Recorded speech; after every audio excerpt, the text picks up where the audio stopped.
बिस्मिल्लाहिर्रहमानिर्रहीम। मैं आप लोगों से मुखातिब हूँ क्योंकि इस्लामाबाद के स्कूल्स और कॉलेजेस के सिलसिले में कुछ खबरें गर्दिश कर रही हैं।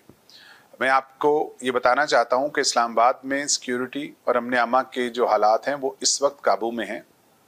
हम बारहा हमारे सोशल मीडिया अकाउंट्स के ज़रिए, वेबसाइट के ज़रिए आपसे मुंसलिक रहते हैं और आपको बताते रहते हैं कि अगर किसी किस्म की कोई एहतियाती तदाबीर इख्तियार करनी हो तो उसमें आपकी मदद हासिल रहे। इस सिलसिले में मज़ीद अपडेट्स के लिए आप हमारे सोशल मीडिया अकाउंट से और हमारे जो अखबारात से ज़रिए जो हम बात बताते हैं उनसे राब्ते में रहिए। इस वक्त इस्लामाबाद में जो गैर कानूनी इज्तिमात हैं उन पे पूरी तरह पाबंदी है।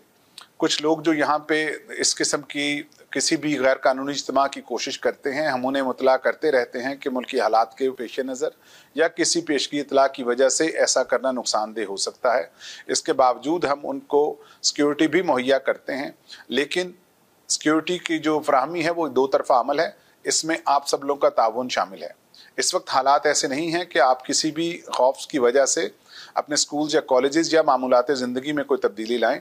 मैं आपको यकीन दिलाता हूं कि अपने इर्द गिर्द का अगर आप ख्याल रखेंगे और पुलिस से राब्ते में रहेंगे और पुलिस इसी जाफशानी से आपकी खिदमत भी करती रहेगी और एक महफूज माहौल भी मुयस्सर रहेगा जिसमें इलेक्शंस का इनेकाद अच्छे तरीके से हो सकेगा। जो ही हमें किसी किस्म की कोई ऐसी इतलात मिलेंगी जिसमें आपके ताउन की ज़्यादा ज़रूरत होगी, हम आपके इल्म में लाते रहेंगे।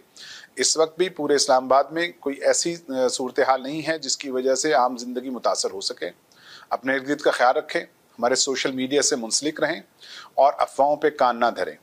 गैर ज़रूरी किस्म के ऐसे इकदाम मत करें जिससे आपकी सिक्योरिटी को या गिरदोरमा में कोई ऐसी सिचुएशन पैदा होने का एहतमाल हो। अपना ख्याल रखिए, अपने हमसायों का ख्याल रखिए, पुलिस के साथ ताउन कीजिए। बहुत शुक्रिया।